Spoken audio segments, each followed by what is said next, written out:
Hay momentos en la vida que no se olvidan. No importa cuántos años pasen, no importa cuántas veces intentes enterrarlos en el fondo de tu memoria, ellos vuelven. Vuelven con el mismo olor, con la misma luz de aquella mañana, con el mismo sonido de uñas arañando el piso de madera. Yo no sabía, cuando me desperté ese día, que estaba a punto de vivir el momento que lo cambiaría todo. No sabía que un animal, un ser sin palabras, sin documentos, sin apellido, sería el único que verdaderamente me amaba en esa casa. Y tampoco sabía que afuera de mi puerta, alguien había preparado cuidadosamente mi muerte. Mi nombre es Dolores. Tengo 62 años, y esta es la historia de cómo mi perro me salvó la vida, y de cómo, al hacerlo, destapó una traición que venía construyéndose en silencio durante años. Esa mañana me desperté como siempre. El sol entraba por la ventana de la habitación con esa luz dorada y tranquila que tienen las mañanas de octubre en el pueblo. Me estiré en la cama, sentí el frío del piso bajo mis pies descalzos, y pensé en que tenía que ir al mercado antes de las 10. Era martes. Un martes completamente ordinario. O eso creía yo. Canelo ya estaba despierto. Lo escuché moverse desde la cocina. Ese sonido familiar de sus patas sobre el mosaico, ese trote corto y alegre que me indicaba que tenía hambre o que simplemente quería verme. Lo había adoptado 5 años atrás, después de la muerte de Ernesto, mi esposo. Era un mestizo color canela, mediano, con orejas caídas y unos ojos cafés tan expresivos que a veces me parecía que entendía cada palabra que yo decía. Quizás sí las entendía. Quizás entendía mucho más que yo. Me vestí despacio. Busqué mis llaves sobre la cómoda, agarré mi bolsa de tela, la que siempre usaba para el mercado, y caminé hacia la puerta principal. El desayuno podía esperar. Quería llegar temprano al puesto de Doña Carmen antes de que se acabaran los ejotes frescos. Todo era normal. Todo era absolutamente normal. Fue cuando puse la mano en el picaporte cuando ocurrió. Canelo se interpuso entre mis piernas y la puerta. No ladró. No gruñó. Simplemente se plantó ahí, con su cuerpo firme y sus 4 patas bien abiertas sobre el suelo, mirándome con una intensidad que nunca antes la había visto. Yo me reí. Pensé que quería salir conmigo, como a veces hacía. Ahorita volvemos, mi amor, le dije, y traté de moverlo suavemente con la rodilla. Pero Canelo no se movió. Lo intenté de nuevo. Nada. Se quedó exactamente en el mismo lugar, sin apartarse ni un centímetro, con esa mirada fija en mí que empezó a incomodarme de una manera que no supe explicar en ese momento. No era la mirada de un perro que quiere jugar. Era otra cosa. Era una mirada seria, casi humana, cargada de algo que yo todavía no tenía palabras para describir. Canelo, quítate, le dije, ya con menos paciencia. Me agaché para apartarlo con las manos. Él no se resistió físicamente, pero cuando intenté avanzar, se volvió a colocar frente a mí. 1 vez, 2 veces, 3. Cada vez que yo daba un paso hacia la puerta, él estaba ahí, bloqueándome el camino con una determinación silenciosa que empezó a ponerme los nervios de punta. Recuerdo que en ese momento sentí algo extraño en el estómago. No era miedo, todavía no. Era más bien una incomodidad, una sensación de que algo no estaba bien sin saber qué era. Como cuando uno entra a un cuarto y siente que algo cambió de lugar, pero no puede identificar exactamente qué. Esa sensación vaga, molesta, que te hace fruncir el ceño sin razón aparente. Decidí esperar unos minutos. Me senté en la silla de la entrada, con la bolsa todavía en la mano, observando a Canelo. Él se sentó también, frente a la puerta, sin quitarme los ojos de encima. Como si estuviera haciendo guardia. Como si esa puerta fuera el límite entre 2 mundos y él supiera perfectamente lo que había del otro lado. Pasaron 20 minutos. Yo empecé a impacientarme. Pensé que quizás el perro había visto algo afuera la noche anterior, un animal callejero, una sombra, y que tenía miedo. Intenté distraerlo con su juguete favorito, una pelota de tela azul que Ernesto le había comprado antes de morir. Canelo la miró un segundo, y luego volvió a mirarme a mí. La pelota no le importaba. Yo le importaba. Fue entonces cuando empecé a notar el olor. Era algo muy sutil al principio, casi imperceptible, como un olor a quemado que no quema, a algo que flota en el aire sin que pueda señalarlo con el dedo. Arrugué la nariz. Caminé hacia la cocina pensando que había dejado algo en la estufa, pero no había nada encendido. El olor seguía ahí, leve pero constante, como una advertencia susurrada. Canelo me siguió hasta la cocina, y allí sí comenzó a inquietarse. Empezó a caminar en círculos pequeños, a olfatear el suelo cerca de la puerta trasera, a emitir un sonido bajo y continuo que no era exactamente un ladrido, era más parecido a un quejido, a algo entre el miedo y la urgencia. Un sonido que me erizó la piel. Llamé a mi vecino, don Aurelio, que vivía a 3 casas de distancia. Le dije que Canelo se estaba comportando de manera extraña y que había un olor raro en la casa. Don Aurelio tardó menos de 5 minutos en llegar. Entró, olfateó el ambiente, y palideció. Dolores, me dijo en voz baja, sal de la casa ahora mismo. No enciendas nada. No toques ningún interruptor. ¿Por qué? ¿Qué pasa? Gas, dijo simplemente. Huele a gas. Salimos al patio trasero. Don Aurelio llamó a la compañía de gas y también, por precaución, a la policía. Yo me quedé parada en el jardín con Canelo pegado a mis piernas, mirando mi propia casa como si fuera la primera vez que la veía. Temblaba. No del frío, de algo que todavía no tenía nombre. Los técnicos llegaron 40 minutos después. Entraron con sus equipos, revisaron las tuberías, abrieron ventanas. Yo los miraba desde afuera sin soltar a Canelo, que se había quedado quieto a mi lado con una calma que contrastaba con todo el caos que lo rodeaba. Uno de los técnicos salió al jardín y se acercó a mí con el ceño fruncido. Me miró un momento antes de hablar, como si estuviera buscando las palabras correctas. Señora, dijo finalmente, necesito hacerle una pregunta. Dígame. ¿Usted tocó la válvula principal del gas en los últimos días? No, respondí. Yo nunca toco eso. Mi esposo era el que se encargaba de esas cosas, y él falleció hace 5 años. El técnico asintió despacio, volvió a fruncir el ceño, y dijo algo que se quedó grabado en mi mente para siempre. Es que la válvula no falló sola, señora. Tiene marcas. Alguien la manipuló desde afuera. El silencio que siguió a esas palabras fue el más pesado que he sentido en mi vida. El mundo siguió girando. Los pájaros siguieron cantando. Don Aurelio siguió hablando por teléfono. El viento siguió moviendo las ramas del árbol del patio. Pero yo me quedé completamente inmóvil, con esas palabras resonando dentro de mí como una campana golpeada con fuerza. Alguien la manipuló desde afuera. Miré a Canelo. Él me miró a mí. Y en ese instante, sin entender todavía nada, sin tener ningún nombre, ningún rostro, ninguna explicación, sentí que el suelo debajo de mis pies ya no era el mismo de antes. Porque si alguien había manipulado esa válvula, no había sido un accidente. Había sido una decisión. Supongo que para entender lo que pasó, primero tienes que entenderme a mí. Entender de dónde vengo, qué clase de vida llevaba, y por qué era exactamente el tipo de mujer que alguien podría pensar que era fácil de eliminar. No me gusta decirlo así, con esa frialdad. Pero así fue. Y negarlo sería hacerle un flaco favor a la verdad. Nací en un pueblo pequeño del estado de Jalisco, la segunda de 5 hermanos. Mi padre trabajaba la tierra y mi madre hacía milagros con lo poco que teníamos. No éramos pobres en el sentido de la desesperación, pero tampoco sobraba nada. Lo que sí sobraba en esa casa era trabajo, dignidad y un orgullo silencioso que mi madre nos fue cosiendo en el alma desde pequeños. Dolores, me decía ella mientras yo la ayudaba a tender la ropa, una mujer que sabe quién es no se dobla fácil. Yo asentía sin entender del todo. Tardé muchos años en comprender el peso de esas palabras. Conocí a Ernesto cuando tenía 23 años. Él tenía 30, trabajaba como contador en una empresa constructora de Guadalajara, y tenía esa manera de mirar a la gente directamente a los ojos que a mí siempre me pareció señal de honestidad. Nos casamos al año y medio de novios, en una ceremonia pequeña en la iglesia del pueblo. No hubo viaje de bodas, no hubo vestido de diseñador. Hubo flores del jardín de mi madre, tamales hechos en casa y una felicidad tan sencilla que a veces pienso que precisamente por eso duró tanto. Ernesto era bueno. No perfectamente bueno. Tenía su carácter, sus silencios, sus días difíciles, pero era fundamentalmente un hombre bueno. Trabajó toda su vida con honestidad, ahorró con disciplina, y con el tiempo logramos comprar la casa donde yo seguía viviendo el día en que Canelo no me dejó salir. Una casa de 3 recámaras en un fraccionamiento tranquilo, con un jardín pequeño en la parte trasera y una bugambilia morada que Ernesto plantó el año que cumplimos 20 de casados. Esa bugambilia todavía florecía cada primavera. Yo la regaba pensando en él. Tuvimos 2 hijos. Marcos, el menor, que se fue a vivir al norte cuando tenía 27 años y que llamaba los domingos con una fidelidad que me llenaba el corazón. Y Elena, la mayor, que se quedó en la ciudad y que se casó con Rodrigo Fuentes, el cuñado del que ya les hablaré, porque su nombre va a aparecer muchas veces en esta historia, y ninguna de esas veces va a ser por razones buenas. Cuando Ernesto murió, hace 5 años, el médico dijo que fue un infarto masivo.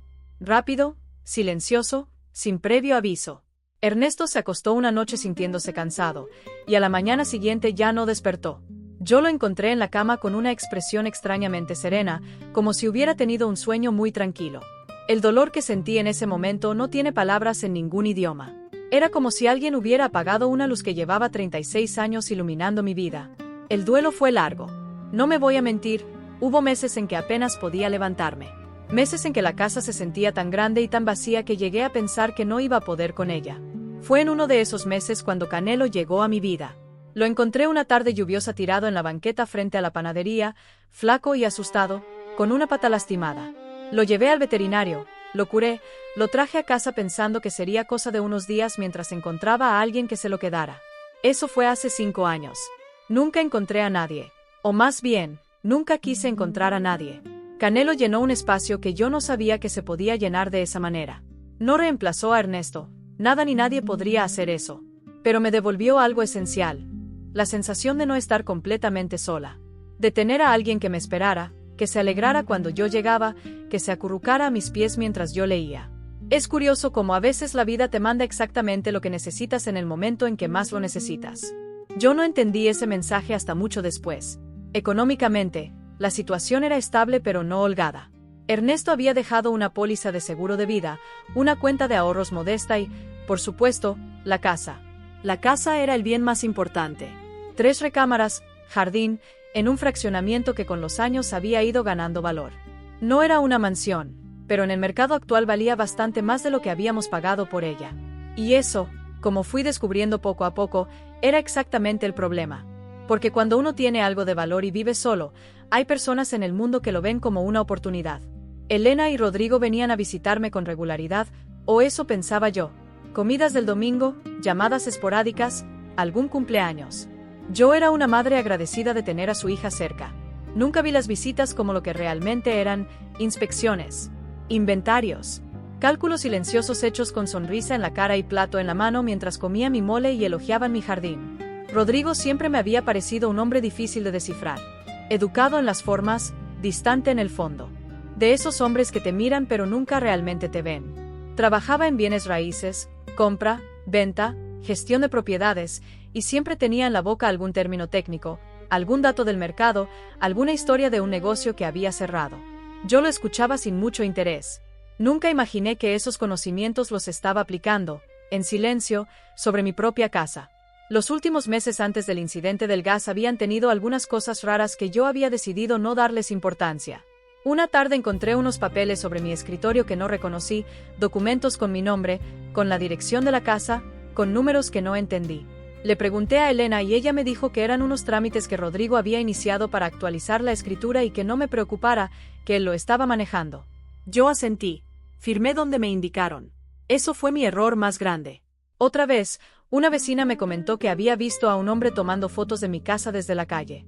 Cuando le pregunté a Rodrigo, él sonrió y dijo que había mandado a un tasador para tener el valor actualizado por si algún día se necesitaba. No le pregunté más. No quise incomodar. Esa es otra cosa que las mujeres de mi generación aprendimos a hacer demasiado bien: no incomodar, no cuestionar, no hacer olas. Y mientras yo no hacía olas, ellos construían el barco con el que planeaban hundirme. La mañana del gas me cambió algo por dentro. No de golpe, fue más gradual, como cuando el amanecer va tiñendo el cielo de a poco, sin que pueda señalar el momento exacto en que se hizo de día. Mientras los técnicos terminaban su trabajo y la policía tomaba sus notas en la entrada, yo estaba sentada en el jardín con Canelo en mi regazo, pasando los dedos por su pelo suave y cálido, y por primera vez en muchos años empecé a recordar las palabras de mi madre. Una mujer que sabe quién es no se dobla fácil. No me iba a doblar. Pero primero necesitaba entender exactamente qué era lo que estaba intentando doblarme. La policía se fue esa tarde con un reporte en la mano y muy pocas respuestas. El oficial que tomó mi declaración era joven, de esos que todavía tienen el uniforme demasiado planchado y la mirada demasiado limpia para haber visto mucho. Me escuchó con atención, anotó todo lo que le dije, y antes de irse me entregó una tarjeta con un número de seguimiento. «Vamos a investigar, señora», me dijo. Yo asentí, pero algo en su tono, esa cortesía profesional que a veces se parece demasiado al desinterés, me dijo que no debía esperar demasiado de esa investigación. Don Aurelio se quedó conmigo hasta el anochecer. Su esposa, doña Petra, me trajo un caldo de pollo en una olla tapada con un trapo de cocina, de esos gestos pequeños y enormes que solo hacen las personas verdaderamente buenas. Comí poco. Hablé menos. Tenía la cabeza en otro lugar, en las palabras del técnico, en la válvula manipulada, en esa frase que no dejaba de girar dentro de mí como una rueda que no encuentra dónde detenerse. Alguien la manipuló desde afuera. Esa noche no dormí. Me quedé acostada en la oscuridad con los ojos abiertos, escuchando la respiración tranquila de Canelo a mis pies, intentando armar en mi mente un rompecabezas del que todavía no tenía todas las piezas. ¿Quién tendría acceso al exterior de mi casa sin levantar sospechas? ¿Quién conocía la ubicación exacta de la válvula principal del gas? ¿Quién sabría que los martes yo salía temprano al mercado y que la casa quedaba sola? Las preguntas se acumulaban en la oscuridad como agua que sube despacio, sin hacer ruido, hasta que de pronto te cubre. A las 6 de la mañana me levanté. Me hice un café, me senté en la mesa de la cocina con una libreta en blanco, y empecé a escribir. No tenía un plan claro, solo la necesidad de sacar de mi cabeza todo lo que estaba dando vueltas ahí dentro y verlo con los ojos, no solo con la mente. Escribí fechas. Escribí nombres. Escribí las cosas raras de los últimos meses que había decidido ignorar y que ahora, a la luz fría de lo que había pasado, tenían una textura completamente diferente. Los papeles en mi escritorio. La visita del tasador. La tarde en que Rodrigo llegó sin avisar y estuvo 15 minutos en el jardín revisando el sistema de riego, que yo nunca le había pedido que revisara. La vez que Elena me preguntó, como al pasar, si yo había pensado en hacer un testamento. Yo le dije que Ernesto había dejado todo arreglado. Ella sonrió y cambió el tema. Ahora esa sonrisa me parecía diferente. 3 días después de la fuga de gas, llamaron a mi puerta 2 personas que no esperaba.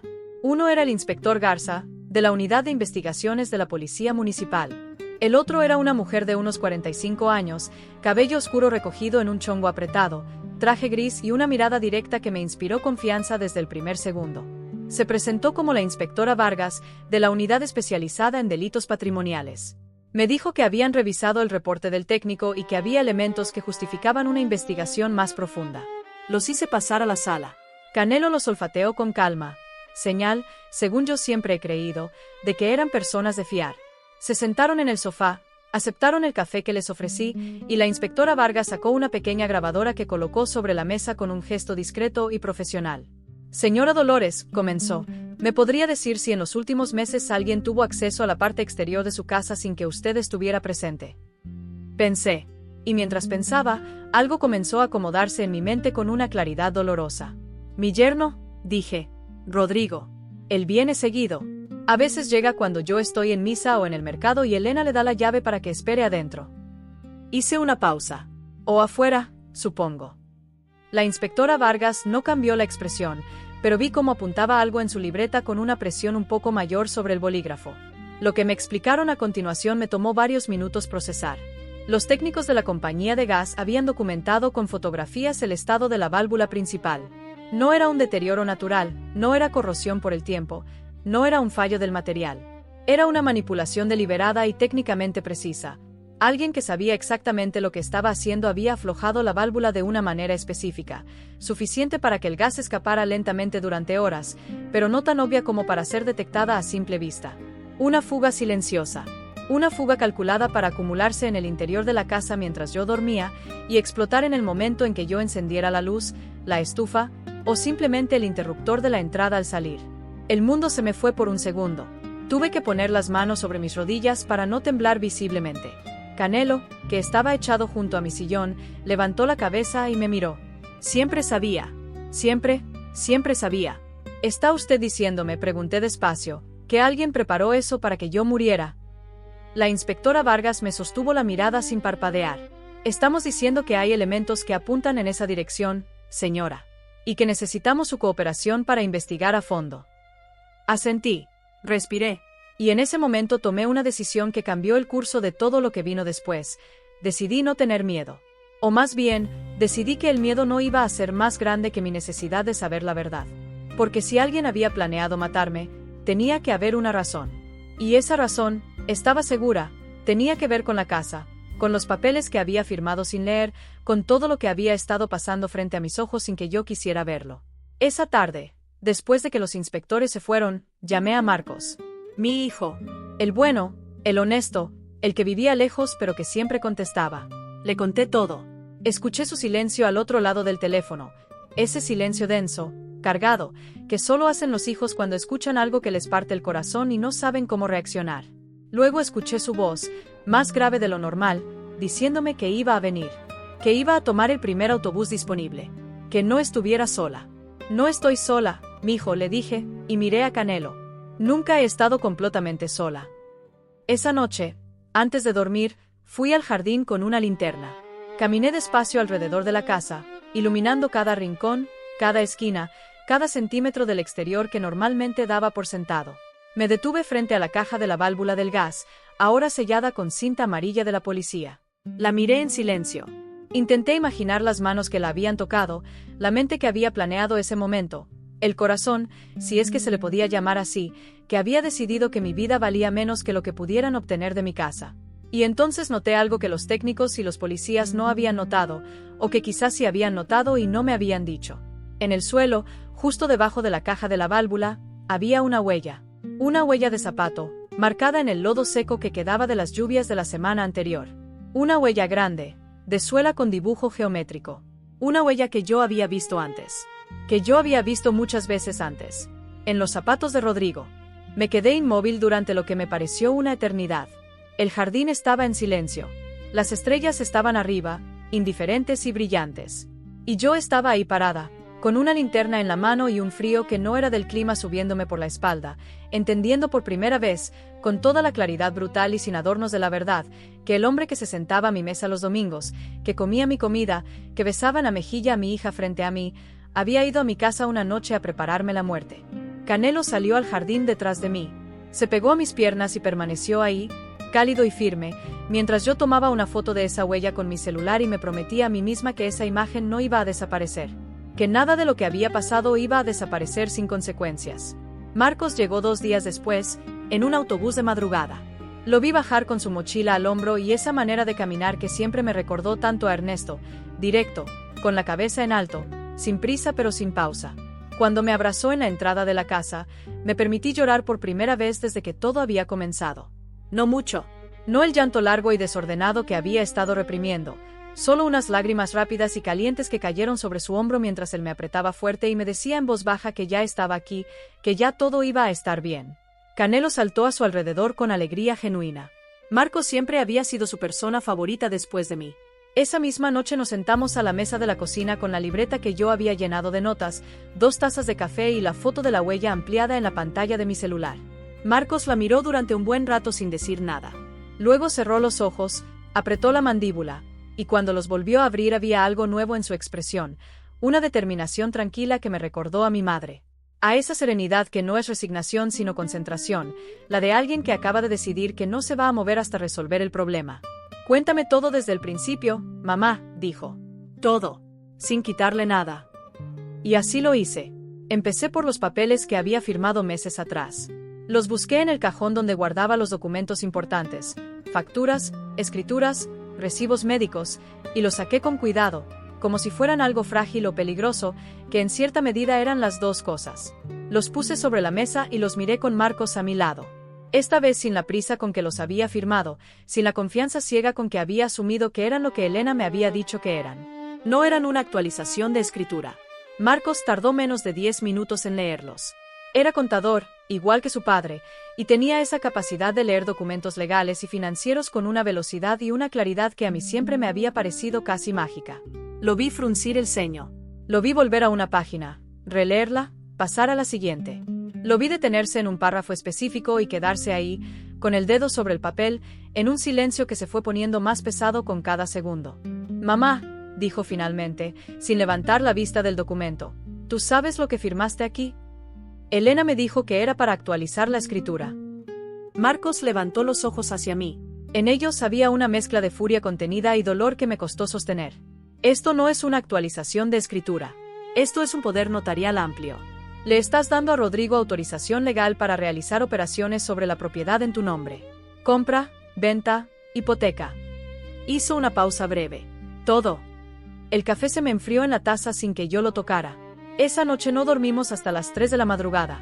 Marcos revisó cada documento que encontramos en ese cajón y luego empezó a hacer llamadas, a un amigo abogado, a la oficina del registro público de la propiedad, a un notario de confianza que le debía un favor desde la universidad.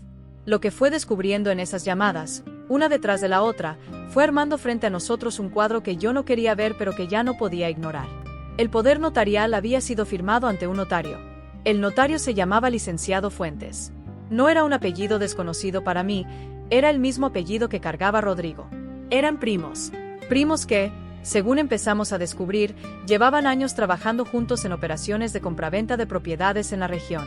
Operaciones que, en más de un caso, habían involucrado a personas mayores que vivían solas y que después habían perdido sus casas de maneras que en su momento parecieron legales pero que en retrospectiva tenían un patrón muy claro. Me levanté de la mesa y caminé hasta la ventana. Afuera el pueblo dormía tranquilo, ajeno a todo. Las calles estaban vacías y silenciosas bajo la luz amarilla de los postes. Pensé en todos esos años de domingos, de comidas, de cumpleaños. Pensé en la cara de Elena sirviéndome agua en mi propio vaso mientras Rodrigo me explicaba algún trámite con su voz de experto. Pensé en cuántas veces yo había dicho que bueno que tengo a alguien de confianza que entiende estas cosas, y sentí un asco tan profundo que tuve que apoyarme en el marco de la ventana. Al día siguiente fui a buscar a doña Esperanza, una vecina de toda la vida que vivía a media cuadra y que tenía fama en el fraccionamiento de notar todo y olvidar nada. Era una mujer de 70 años, delgada, con el cabello completamente blanco y unos ojos negros y vivos que no perdían detalle. La encontré regando sus macetas en la entrada de su casa, como cada mañana. Le pregunté, con cuidado, si había notado algo raro en los últimos meses alrededor de mi casa. Si había visto personas que no reconociera, vehículos estacionados, cualquier cosa fuera de lo ordinario. Doña Esperanza dejó la manguera, me miró, y dijo algo que me cortó la respiración. Sí, Dolores. Hace como 3 semanas, un martes en la noche, vi una camioneta gris estacionada frente a tu casa. Eran como las 11, 11:30. Me pareció raro porque tus luces ya estaban apagadas. Me asomé por la cortina y vi a un hombre junto a la barda lateral. No lo vi bien la cara porque estaba oscuro, pero era alto, de complexión robusta. Hizo una pausa. Y traía una camioneta gris, igualita a la de tu yerno. Lo que sentí en ese momento fue algo que no sé si llamar miedo o claridad. Quizás son la misma cosa cuando llegan juntas. Esa tarde llamé a la inspectora Vargas y le conté todo. Los documentos, el poder notarial, el notario que era primo de Rodrigo, el testimonio de doña Esperanza. La escuché tomar notas al otro lado del teléfono con esa calma profesional que me había empezado a inspirar una confianza enorme. Cuando terminé, hubo un silencio breve antes de que ella hablara. Señora Dolores, quiero que guarde esos documentos en un lugar seguro. No los deje en la casa. Y por favor, no le mencione nada de esta conversación a su hija ni a su yerno. ¿Por qué no a Elena?, pregunté, aunque en el fondo ya sabía la respuesta. Porque en este momento no podemos descartar que ella esté al tanto de lo que está pasando. Me quedé en silencio. Canelo se acercó y puso la cabeza sobre mi regazo, como si supiera que necesitaba sentir su peso ahí. Lo acaricié despacio, mecánicamente, mientras esa frase se asentaba dentro de mí con toda su dureza. No podemos descartar que ella esté al tanto. Elena, mi hija mayor. La niña que había aprendido a caminar agarrándose de mi falda. La que me llamaba mamá con esa voz que ninguna otra voz en el mundo podía reemplazar. La que me había traído flores el último día de las madres y me había dicho que era la mejor madre del mundo mientras yo le creía cada sílaba. Esa noche, sola en mi cuarto con Canelo a mis pies y la casa en silencio, abrí el cajón de mi buró y saqué una foto vieja. Era de Elena a los 7 años, con 2 trenzas y un vestido de flores, sonriendo con todos los dientes. La miré durante un largo rato, y me pregunté, con una tristeza que dolía en los huesos, en qué momento esa niña se había convertido en alguien capaz de mirarme a los ojos mientras planeaba quedarse con todo lo que yo tenía. O algo peor, mientras planeaba que yo no estuviera aquí para defenderlo. Rodrigo llamó un miércoles por la mañana. Su voz sonó exactamente igual que siempre. Ese tono de hombre acostumbrado a ser escuchado, suave en la superficie pero con algo debajo que siempre me había parecido demasiado controlado para ser natural. Me preguntó cómo estaba, dijo que Elena y él habían escuchado lo del gas y que estaban muy preocupados, que si necesitaba algo no dudara en decirles. Cada palabra era perfecta. Cada pausa estaba en el lugar correcto. Era la actuación de alguien que había practicado mucho. Yo respondí con la misma calma con que él hablaba. Le dije que estaba bien, que Marcos había venido a acompañarme, que los técnicos ya habían revisado todo y que no había de qué preocuparse. Lo escuché decir que bueno que Marcos está ahí contigo con un tono que intentaba sonar genuino y que a mí me sonó exactamente a lo que era, el alivio calculado de alguien que está verificando que su plan todavía no ha sido descubierto. Cuando colgué, Marcos me miró desde la silla donde había estado escuchando. ¿Cuándo viene?, preguntó. No lo invité. Va a venir de todos modos, dijo. Y tenía razón. Rodrigo apareció el viernes por la tarde, sin avisar, con Elena a su lado y una bolsa de pan dulce en la mano como si fuera una visita ordinaria de fin de semana. Yo los vi llegar desde la ventana de la sala y tomé un segundo, solo un segundo, para prepararme. Para recordarme quién era yo. Para recordar las palabras de mi madre. Para sentir el peso firme y tranquilo de Canelo contra mi pierna cuando se acercó a mí como si también estuviera preparándose. Abrí la puerta antes de que tocaran. Elena me abrazó. Yo le devolví el abrazo con los brazos y no con el corazón, por primera vez en mi vida. Sentí su perfume, su cabello contra mi mejilla, la familiaridad de ese cuerpo que yo había cargado siendo bebé, y al mismo tiempo sentí una distancia nueva y dolorosa que se había instalado entre nosotras sin que ella lo supiera todavía. Rodrigo me dio un beso en la mejilla. Yo no me moví. Pasamos a la sala. Marcos estaba sentado en el sillón del rincón con una taza de café en la mano y una expresión que no era hostil pero tampoco era cálida. Rodrigo lo saludó con ese apretón de manos firme que tienen los hombres que quieren demostrar algo. Marcos lo saludó con la misma presión, sin sonreír. La conversación comenzó en la superficie, como siempre. El pan dulce, el clima, cómo había estado el camino. Elena preguntó por el jardín. Yo respondí. Rodrigo comentó algo sobre los precios del gas en la región con esa facilidad clínica que tenía para hablar de cualquier tema como si fuera una conferencia. Yo lo escuché y en mi cabeza escuché otra cosa. El técnico diciéndome alguien la manipuló desde afuera, Doña Esperanza diciéndome una camioneta gris igualita a la de tu yerno, la inspectora Vargas diciéndome no podemos descartar que Elena esté al tanto. Esperé a que hubiera un silencio natural. Y entonces, con una voz que me sorprendió por lo tranquila que sonó, dije: Rodrigo, quiero preguntarte algo sobre los papeles que firmé hace unos meses. Vi algo cruzar por su cara. Fue muy rápido, una fracción de segundo, pero lo vi, un ajuste.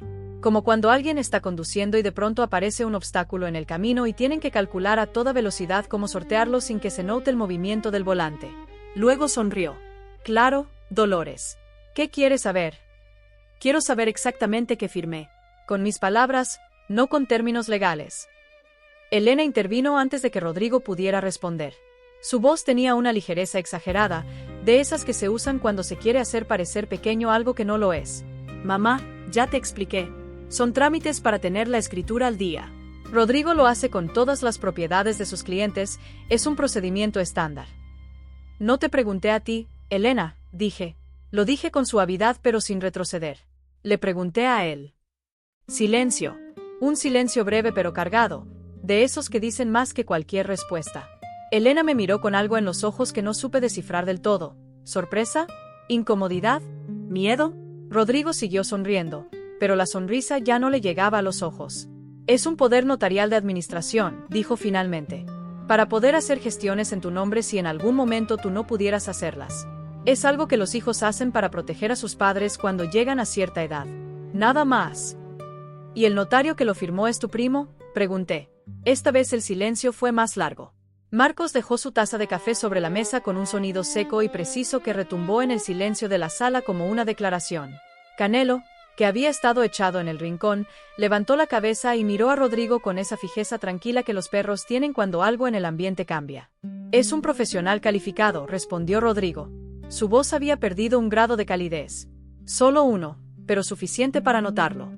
El hecho de que seamos familia no invalida el documento. No dije que lo invalidara, respondí. Solo quería saber si eras consciente del conflicto de interés. Elena puso su taza sobre la mesa. Me miró con una expresión que yo nunca le había visto. No era enojo exactamente. Era algo más parecido a la alarma, al reconocimiento de que algo había cambiado en mí y que ese cambio tenía consecuencias para ella también. Mamá, ¿qué está pasando? ¿Por qué hablas así? Hablo así porque casi muero el martes pasado, dije. Y porque la policía me informó que la válvula del gas fue manipulada deliberadamente. Y porque hay un testigo que vio una camioneta estacionada frente a mi casa la noche anterior. Una camioneta gris. Rodrigo no se movió. Eso fue lo que más me impactó, que no se movió. Un hombre inocente ante esa acusación implícita se hubiera levantado, se hubiera indignado, hubiera alzado la voz. Rodrigo se quedó completamente quieto, con las manos sobre las rodillas y los ojos fijos en mí, como alguien que está calculando su siguiente movimiento con mucha precisión. Elena, en cambio, palideció. ¿Estás insinuando que Rodrigo tuvo algo que ver con eso? Su voz temblaba. ¿Estás escuchando lo que estás diciendo, mamá? Es mi esposo. Es el padre de mis hijos. No estoy insinuando nada, respondí. Estoy preguntando. Dolores. La voz de Rodrigo era ahora completamente plana. Sin calidez, sin la textura suave de antes. Era la voz de alguien que ha decidido dejar de actuar, al menos parcialmente. Creo que el susto del martes te tiene muy alterada. Es completamente comprensible. Pero hacer acusaciones sin fundamento puede tener consecuencias legales que quizás no estás considerando. Aquello era una amenaza. Envuelta en palabras razonables, servida con tono tranquilo, pero era una amenaza. Y los tres en esa sala lo sabíamos. Marcos se levantó despacio del sillón. Era más alto que Rodrigo, y cuando se puso de pie llenó el espacio de la sala de una manera que hizo que Rodrigo parpadeara una sola vez. «Creo que ya es hora de que se vayan», dijo Marcos. No lo dijo con agresividad. Lo dijo con esa calma definitiva que cierra las conversaciones sin necesidad de golpes. Rodrigo se levantó primero. Elena lo siguió, todavía pálida, mirándome con una expresión que era mitad confusión y mitad algo que se parecía demasiado a la culpa. En la puerta, se detuvo y se volvió hacia mí. «Mamá», dijo en voz baja, «no sé qué te han metido en la cabeza, pero esto no está bien». La miré a los ojos. A esos ojos que yo conocía desde antes de que ella pudiera sostener su propia cabeza. Los miré durante un segundo largo y silencioso, buscando a la niña de las trenzas y el vestido de flores. Buscando alguna señal de que todo era un malentendido enorme y que al final íbamos a reírnos de esto en alguna mesa familiar futura. No encontré lo que buscaba. «Cuídate, Elena», dije simplemente. Y cerré la puerta. Me quedé parada en la entrada durante un momento, con la mano todavía en la manija, escuchando el sonido del motor de la camioneta gris alejándose calle abajo. Canelo se pegó a mis piernas por detrás. Marcos puso una mano en mi hombro desde el lado derecho. Y yo respiré, profundo, despacio, y sentí que algo en mí se había sentado definitivamente en el suelo. No había vuelta atrás. Ya no era posible no saber lo que sabía. Ya no era posible mirar hacia otro lado o convencerme de que las cosas tenían una explicación inocente. La confrontación había revelado lo que las palabras cuidadosas de Rodrigo habían intentado ocultar, que detrás de esa sonrisa perfecta y ese tono razonable había alguien que me tenía miedo. Y las personas solo tienen miedo de quienes pueden hacerles daño. Yo podía hacerle daño, porque yo sabía. Y cada día iba a saber más. El teléfono sonó a las 11:15 de la noche. Yo estaba en la cama sin dormir, con la lámpara del buró encendida y la libreta de notas sobre las piernas, repasando fechas y nombres por enésima vez. Marcos dormía en la habitación de huéspedes. Canelo estaba a mis pies, respirando con esa cadencia lenta y regular que siempre me resultaba más tranquilizadora que cualquier medicina. Vi el número en la pantalla, era el de Elena, y lo dejé sonar 2 veces antes de contestar. Pero la voz que habló no era la de Elena. Era la de una mujer que no reconocí de inmediato.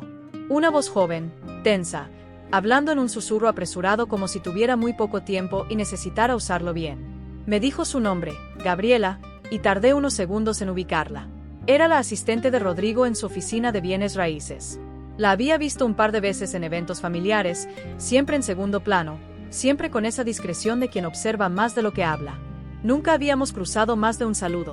«Señora Dolores», dijo, «sé que no tengo ningún derecho de llamarle». Pero no podía seguir callada. Hay cosas que usted necesita saber y yo soy probablemente la única que se las puede decir. Me senté en la cama. Canelo levantó la cabeza. La escucho, dije.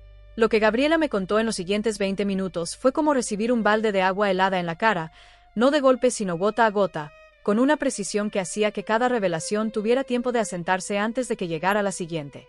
Había trabajado con Rodrigo durante 3 años. Había visto cosas que al principio le habían parecido irregulares pero que había decidido ignorar porque necesitaba el trabajo y porque en ese momento no eran asunto suyo. Pero la semana anterior había escuchado una conversación que le había quitado el sueño desde entonces. Rodrigo y Elena habían estado en la oficina un sábado por la mañana, cuando Gabriela había llegado a recoger unos documentos que había olvidado el viernes. La puerta del despacho estaba entreabierta. Ella no había querido interrumpir. Y entonces había escuchado. Elena sabía del poder notarial. No solo sabía, había sido idea suya inicialmente. Lo había propuesto como una manera de proteger los activos ante un posible deterioro de la salud de su madre, usando esas palabras exactas. Pero el plan había evolucionado. Rodrigo había encontrado un comprador para la propiedad, un desarrollador que quería toda la manzana para un proyecto de departamentos y que estaba dispuesto a pagar muy por encima del valor de mercado. La operación estaba casi lista. Solo faltaba un paso.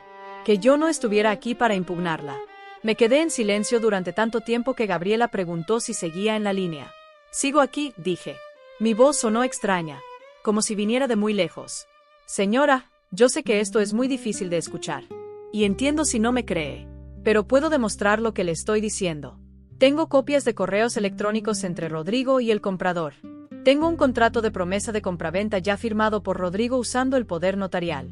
Y hizo una pausa breve, una grabación de esa conversación del sábado. Cerré los ojos. Detrás de mis párpados todo era oscuro y quieto, pero en mi mente había un ruido enorme. No un ruido de sonido sino de sentido, de cosas que se reorganizan violentamente, de una imagen del mundo que se rompe y empieza a armarse de nuevo con piezas completamente distintas. Elena, mi Elena. No era que no lo hubiera considerado. La inspectora Vargas me lo había dicho. Marcos lo había insinuado con su silencio cargado. Yo misma lo había pensado en la oscuridad de mis noches sin sueño. Lo había pensado y luego lo había empujado hacia un rincón porque el corazón tiene sus propios mecanismos de defensa y el mío llevaba semanas negándose a aceptar lo inaceptable. Pero escucharlo así, con ese nivel de detalle, con fechas y documentos y una grabación, eso era diferente. Eso era la verdad sin el escudo del quizás. Acordé con Gabriela que nos reuniríamos al día siguiente en un café neutral. Le pedí que no le dijera a nadie que me había llamado. Me prometió que así lo haría.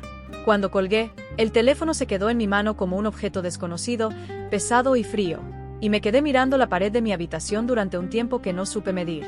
Canelo se arrastró desde los pies de la cama hasta mi lado y puso su cabeza sobre mi muslo. Lo miré. Él me miró. Y en ese intercambio silencioso y completamente irracional sentí algo que solo puedo describir como gratitud, la gratitud profunda e irreductible de alguien que acaba de entender que en medio de toda esa traición, había al menos un ser en el mundo cuyo amor no tenía trampa ni condición ni precio. A la mañana siguiente le conté todo a Marcos antes de que se terminara el café. Lo vi escuchar con esa misma quietud concentrada de siempre, y cuando terminé vi en su cara algo que me partió el corazón de una manera diferente, porque no era sorpresa. Era confirmación. Marcos había sospechado de Elena antes que yo. Lo había callado para protegerme. Y ahora ambos estábamos sentados en la misma mesa cargando el mismo peso sin saber bien cómo repartirlo. ¿Qué vas a hacer?, preguntó. Primero escuchar a Gabriela. Luego llamar a la inspectora Vargas. ¿Y Elena? Tardé en responder. Elena puede esperar, dije finalmente. La verdad no puede. La reunión con Gabriela fue en una cafetería pequeña a 3 kilómetros de casa, de esas con mesas de madera y música bajita que nadie escucha. Llegué con Marcos y llegamos 10 minutos antes. Gabriela apareció puntual, con una mochila pequeña y la expresión de alguien que no ha dormido bien en varios días. Tenía quizás 30 años, cabello negro lacio y unas ojeras que contaban su propia historia. Se sentó frente a nosotros y puso la mochila sobre la mesa con cuidado, como si adentro hubiera algo frágil. Sacó una carpeta. Dentro había impresiones de correos electrónicos, conversaciones entre Rodrigo y un tal ingeniero Montoya, el representante del desarrollador. Los correos tenían fechas, montos, referencias directas a la propiedad con mi dirección. Había un contrato preliminar con la firma de Rodrigo Alcalce, usando el poder notarial que yo había firmado sin leer. Y había una fecha acordada para la operación definitiva. 3 semanas a partir de ese día. Luego Gabriela sacó su teléfono, buscó un archivo de audio y lo puso sobre la mesa. Presionó play. Y escuché la voz de mi hija. No voy a repetir todo lo que dijo. No porque no lo recuerde, lo recuerdo con una precisión que ojalá pudiera olvidar, sino porque hay palabras que duelen de una manera que no necesita ser compartida para ser entendida. Lo que sí voy a decir es que en esa grabación Elena no sonaba como alguien que había sido manipulada o presionada. Sonaba como alguien que había tomado una decisión, que había calculado, que en algún momento, en algún lugar de su historia personal, había decidido que lo que yo tenía valía más que lo que yo era. Marcos detuvo la grabación a la mitad. Miró a Gabriela. ¿Está dispuesta a entregarle esto a la policía?, preguntó. Gabriela asintió sin dudar. Para eso la llamé. Esa tarde, en la oficina de la inspectora Vargas, entregamos todo. Los correos, el contrato, la grabación, los documentos originales, la foto de la huella en el lodo. La inspectora lo revisó todo con esa calma metódica que yo ya había aprendido a leer como señal de que las cosas se estaban moviendo en la dirección correcta. Cuando terminó, nos miró a Marcos y a mí, y dijo algo que me dio más alivio que cualquier otra cosa que me hubieran dicho en semanas. Señora Dolores, esto es suficiente para abrir una investigación formal. Y dependiendo de lo que encontremos, estamos hablando de varios delitos graves: fraude, intento de despojo y posiblemente intento de homicidio. Posiblemente intento de homicidio. Esas palabras flotaron en el aire del despacho como algo que no termina de caer. Yo las escuché y no lloré. No sé si fue fortaleza o simplemente que ya no me quedaban lágrimas para ese tipo de dolor. Solo asentí, junté las manos sobre mi regazo, y miré por la ventana el cielo de esa tarde, un cielo ordinario, azul y sin nubes, completamente ajeno a todo lo que estaba pasando debajo de él. En el camino de regreso a casa, Marcos manejó en silencio durante varios minutos. Luego dijo, sin apartar los ojos del camino: «Papá hubiera sabido qué hacer». «Sí», dije. Y luego, después de una pausa: «Pero papá no está. Estamos nosotros». Esa noche, mientras Canelo dormía pegado a mis pies con su calor constante y su confianza sin fisuras, yo me quedé despierta pensando en Elena de bebé, de niña, de joven.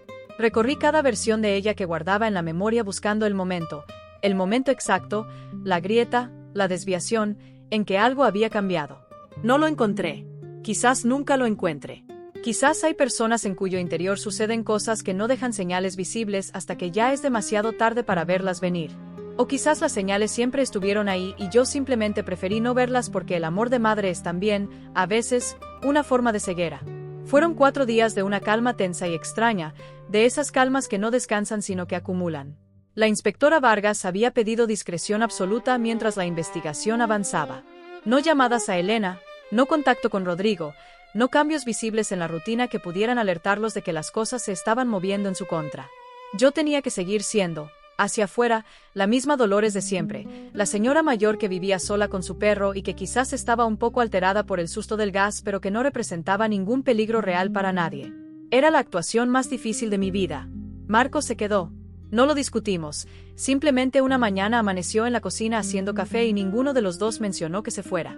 Llamó a su trabajo, arregló sus cosas a distancia, y se instaló en la habitación de huéspedes con la discreción tranquila de alguien que sabe que está exactamente donde tiene que estar. No hablábamos de Elena más de lo necesario. Era un tema que los dos rodeábamos con cuidado, como se rodea algo que duele al tacto, reconociendo su presencia sin querer presionarlo todavía. Yo seguía mi rutina. Me levantaba temprano, hacía café, sacaba a Canelo al jardín. Esos momentos en el jardín se habían convertido en los más importantes del día, no por lo que hacía sino por lo que pensaba.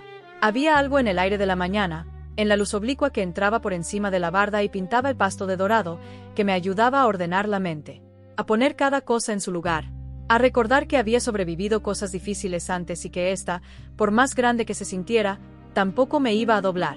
Fue en uno de esos días, un jueves por la mañana, cuando Canelo me llevó hasta la prueba. No sé cómo describir lo que pasó de una manera que no suene a cuento. Pero lo que ocurrió, y hay personas que me lo confirmaron después, y yo no tengo ninguna razón para adornarlo porque la verdad simple ya es suficientemente extraordinaria. Estaba parada junto a la bugambilia, con el café en la mano, mirando sin ver nada en particular, cuando Canelo empezó a escarbar. No era la primera vez que lo hacía, los perros escarban, es lo que hacen, pero algo en la manera en que lo hacía esa mañana era diferente. Era específico. Era insistente. Estaba en el rincón más alejado del jardín, junto a la caseta de madera que Ernesto había construido años atrás y que yo había conservado aunque Canelo raramente la usaba, prefiriendo siempre el interior de la casa y la calidez de mi cama. Me acerqué.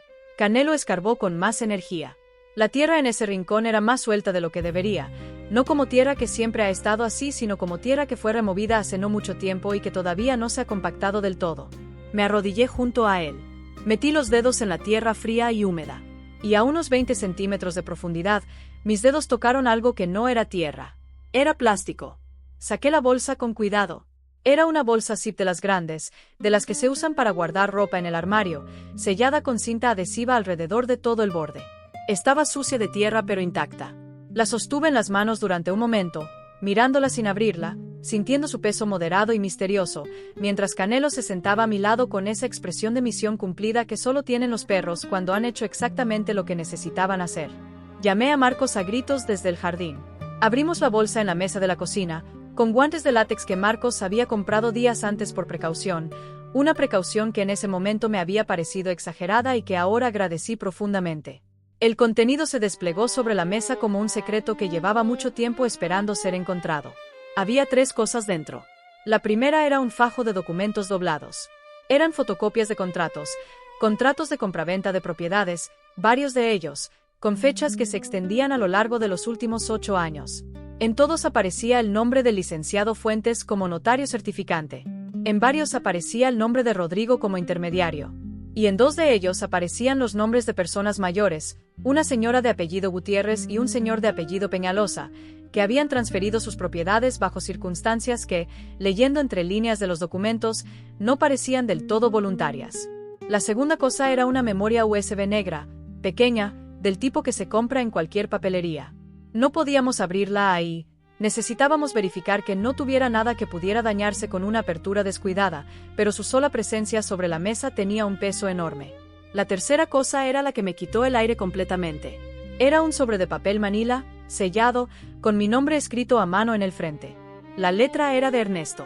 Me quedé mirando ese sobre durante un tiempo que no supe medir.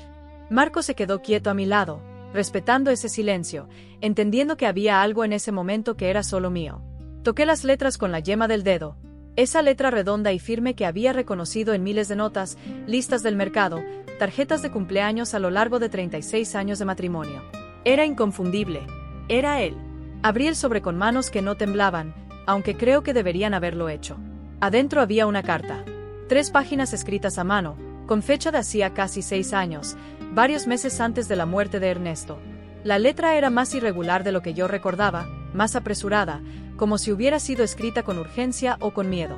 Leí las primeras líneas y tuve que detenerme. Respirar. Volver a empezar. Ernesto sabía. No todo. Eso quedaba claro en la carta. Pero había empezado a sospechar. Había notado que Rodrigo hacía preguntas demasiado específicas sobre la propiedad, sobre el valor, sobre lo que pasaría con ella si algo le ocurría a él. Había encontrado, por accidente, un documento en el maletín de Rodrigo durante una visita familiar, un documento que mencionaba la propiedad como activo pendiente de liquidación. Había confrontado a Rodrigo en privado. Rodrigo lo había tranquilizado con explicaciones que Ernesto no había terminado de creer. Y entonces Ernesto había empezado a sentirse mal. No de golpe, gradualmente. Cansancio, mareos, dolores que el médico atribuía al estrés y la edad.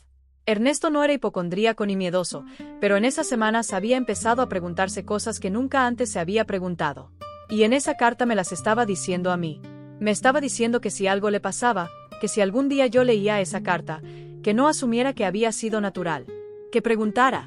Que no dejara que nadie me convenciera de no preguntar. Al final de la carta había una línea que leí 3 veces seguidas, que se me grabó en algún lugar muy profundo y que no he olvidado desde entonces. Dolores, si estás leyendo esto es porque no pude protegerte en vida. Pero quizás todavía puedo hacerlo desde donde sea que esté. Cuídate. Y cuida la casa, no porque valga dinero, sino porque es nuestra historia. No dejes que nadie te la quite. No lloré ahí mismo. El llanto vendría después, solo, en la oscuridad de mi cuarto. En ese momento lo que sentí fue algo diferente. Algo que no tiene un nombre sencillo pero que se parecía a la vez a la rabia, al dolor, a la gratitud y a una determinación tan absoluta que me limpió por dentro de cualquier rastro de duda o de miedo. Ernesto había intentado advertirme. Había enterrado esas pruebas en el jardín, su jardín, el jardín que él mismo había sembrado, sabiendo que si algo le pasaba, Canelo eventualmente lo encontraría. Porque Ernesto conocía a Canelo. Sabía que ese perro tenía una relación con ese jardín, que olfateaba cada rincón, que volvía siempre a los mismos lugares. Había confiado en que el perro haría lo que las palabras quizás no alcanzarían a hacer. Y Canelo lo había hecho. 5 años después, en el momento exacto en que se necesitaba, lo había hecho. Llamamos a la inspectora Vargas de inmediato. Llegó en menos de 1 hora con un técnico forense y una seriedad en el rostro que era diferente a la de las visitas anteriores, más concentrada, más urgente. Revisó cada documento, catalogó la memoria USB, leyó la carta de Ernesto con una atención que me conmovió.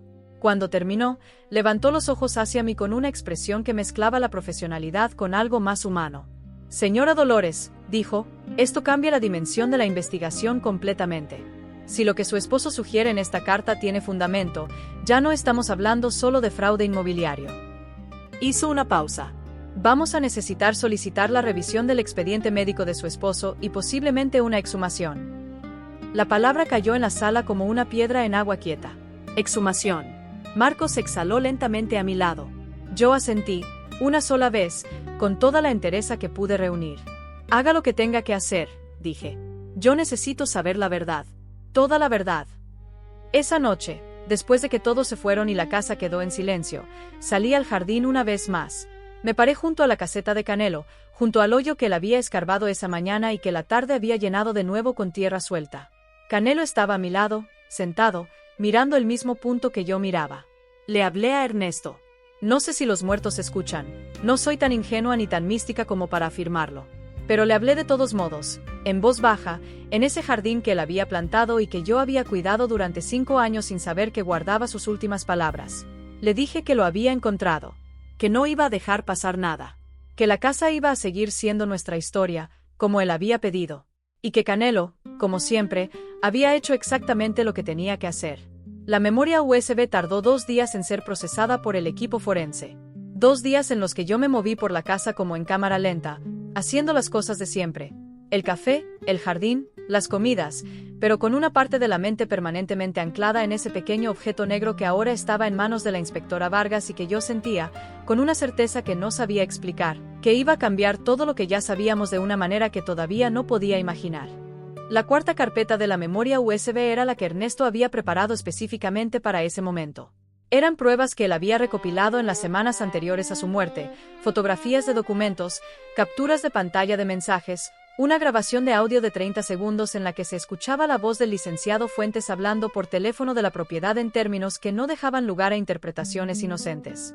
Ernesto había sabido que no tenía mucho tiempo. Había trabajado rápido y con lo que tenía. Y había confiado todo a esa bolsa plástica enterrada en el jardín, custodiada por un perro color canela que 5 años después haría exactamente lo que se necesitaba. La inspectora Vargas cerró la laptop. Nos miró a Marcos y a mí durante un momento antes de hablar. Señora Dolores, voy a ser directa con usted porque creo que se lo merece. Tenemos suficiente para proceder con arrestos. El licenciado Fuentes, Rodrigo y posiblemente Elena van a ser llamados a declarar en los próximos días. Vamos a solicitar también la orden de exhumación para el caso de su esposo. Hizo una pausa. Este proceso va a ser difícil. Va a haber ruido, va a haber presión, y es probable que haya personas que intenten disuadirla de continuar. Necesito saber si está preparada. Pensé en Canelo escarbando en el jardín con esa determinación silenciosa y absoluta. Pensé en Ernesto escribiendo esa carta con manos que ya no le respondían bien, confiando en que yo la encontraría. Pensé en mi madre diciendo que una mujer que sabe quién es no se dobla fácil. Pensé en todas las dolores que había sido a lo largo de mi vida, la hija, la esposa, la madre, la viuda, y en la Dolores que estaba siendo ahora, sentada en esa silla con la espalda recta y el corazón roto pero entero. Estoy preparada, dije. Y lo estaba. Esa noche, de regreso en casa, Marcos y yo no hablamos mucho. Comimos en silencio, recogimos en silencio, nos sentamos un rato en la sala con Canelo entre los dos como un puente cálido y peludo entre nuestros dolores paralelos. En algún momento Marcos dijo, mirando al frente, papá lo sabía todo el tiempo. Intentó protegernos. Sí, dije, y no pudimos protegerlo a él. Lo miré, vi en su cara al niño que había sido, al hombre que era, al hijo de Ernesto que llevaba eso escrito en cada rasgo. Me incliné y puse mi mano sobre la suya. Lo vamos a proteger ahora, dije, haciendo lo que él no pudo terminar. Canelo levantó la cabeza, nos miró a los dos, y volvió a apoyarla sobre sus patas. Como si hubiera escuchado. Como si estuviera de acuerdo. La orden llegó un martes. Exactamente 2 semanas después de aquella mañana en que Canelo se había plantado frente a la puerta y no me había dejado salir. No sé si fue coincidencia o si hay en el universo una lógica circular que a veces se complace en cerrar los ciclos con simetría. El mismo día de la semana, la misma hora de la mañana, la misma luz de octubre entrando por las ventanas. Lo que era diferente era todo lo demás. La inspectora Vargas me llamó a las 8 de la mañana. Hoy es el día, señora Dolores. Quiero que sepa que los operativos van a ejecutarse de manera simultánea para evitar que haya comunicación entre los involucrados. Usted no tiene que hacer nada. Solo quédese en casa. Colgué el teléfono y me quedé sentada en la mesa de la cocina con el café caliente entre las manos, mirando el jardín por la ventana. Canelo estaba afuera, echado sobre el pasto con esa calma regia que tienen los perros cuando el mundo a su alrededor está en movimiento y ellos simplemente son. Marcos bajó las escaleras en ese momento, vio mi expresión, y no necesitó pregunta. Hoy, dije simplemente. Él asintió. Se sirvió café. Se sentó a mi lado. Y esperamos. Lo que ocurrió en las siguientes horas me llegó en fragmentos, llamadas de la inspectora, mensajes de Marcos que se comunicaba con su contacto en la Procuraduría, noticias que empezaron a circular por el pueblo con esa velocidad particular que tienen las noticias en los lugares pequeños donde todos conocen a todos. Fui armando el cuadro de a poco, pieza por pieza, Como se arma un rompecabezas cuando uno ya conoce la imagen final y solo necesita confirmar que las piezas encajan donde deben encajar. El licenciado Fuentes fue el primero en ser detenido. Lo arrestaron en su oficina del centro, a las 9 de la mañana, mientras atendía a un cliente. Según me contó después la inspectora Vargas, había intentado mantener la compostura cuando los agentes entraron, había pedido hablar con su abogado, había dicho que todo era un malentendido, había usado ese tono de autoridad profesional que debía haberle funcionado muchas veces en su vida. Pero esta vez los agentes tenían una orden firmada por un juez y una carpeta de evidencia que pesaba más que todos sus años de reputación acumulada. Lo sacaron de su oficina con las manos esposadas ante la mirada de su secretaria y de 3 clientes que esperaban en la sala. Rodrigo fue el segundo. Lo encontraron en su oficina de bienes raíces, también a media mañana. Según el reporte que recibimos, al ver entrar a los agentes hizo algo que me dijo todo lo que necesitaba saber sobre quién era realmente. Intentó salir por la puerta trasera. No llegó lejos. 2 agentes lo esperaban en el callejón de atrás con la misma orden y las mismas esposas. Lo detuvieron sin incidentes pero no sin escándalo. Su secretaria llamó a Elena de inmediato, y Elena llamó a un abogado antes de llamar a cualquier otra persona. Eso también me dijo todo lo que necesitaba saber. Elena fue la tercera. Este fue el operativo que más me costó. No el que más me sorprendió, para ese punto ya no había sorpresas, solo confirmaciones dolorosas, sino el que más me costó en el sentido físico, visceral, el que más le pesó al cuerpo. La inspectora Vargas había enviado a 2 agentes a la casa de Elena y Rodrigo a las 11 de la mañana. Elena estaba ahí. Estaba sola. Sus hijos estaban en la escuela, gracias a Dios, porque hay cosas que los niños no necesitan ver aunque inevitablemente las van a saber. La inspectora me llamó cuando ya estaba detenida. Señora Dolores, quiero que sepa que su hija está bien. Está siendo procesada con todo el respeto que el procedimiento permite. Tiene acceso a representación legal. ¿Cómo estaba ella?, pregunté. No sé por qué lo pregunté.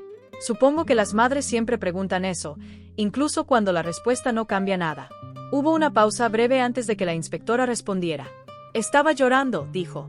Cerré los ojos. Asentí aunque nadie podía verme. Y guardé eso en ese lugar donde guardo las cosas que duelen demasiado para procesarlas en el momento. También fueron detenidos esa mañana el ingeniero Montoya, el representante del desarrollador que había firmado el contrato de compraventa sabiendo que la operación era fraudulenta, y un médico de apellido Cisneros que había sido el médico de cabecera de Ernesto en sus últimos meses de vida y cuyo nombre aparecía en los correos del licenciado Fuentes de una manera que no dejaba lugar a interpretaciones cómodas. 5 personas. 5 arrestos en una sola mañana. Una red que había operado durante más de una década, construida sobre la vulnerabilidad de personas mayores que vivían solas y que confiaban en quienes les sonreían en la cara. Marcos intentaba mantener la normalidad. Cocinaba, veía noticias, llamaba a su trabajo.